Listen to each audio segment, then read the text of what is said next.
अकोल्यातील चांदणी पोलीस ठाण्याच्या हद्दीत एका घरात गॅस सिलेंडरचा स्फोट होऊन मोठ्या प्रमाणात वित्तहानी झाली। या दुर्घटनेमुळे परिसरात एकच खळबळ उडाली। घटनेत सुदैवानं कोणतीही जीवितहानी झाली नसली, मात्र पीडित गजानन पाचपोर व त्यांचे बंधू ज्ञानेश्वर पाचपोर यांचे दोनही घरं जळून खाक झाली। या आगीत घरातील अन्नधान्य, रोख रक्कम आणि किमती वस्तू जळून खाक झाल्या।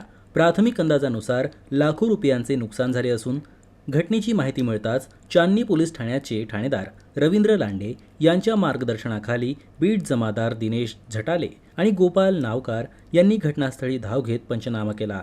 पातूर तहसीलदार राहुल वानखेडे यांच्या आदेशानुसार तलाठ्यांनीही पंचनामा करून प्राथमिक अहवाल सादर केला। या दुर्घटनेनंतर गजानन आणि ज्ञानेश्वर पाचपोर यांच्या कुटुंबाचा संपूर्ण संसार उघड्यावर आला आहे।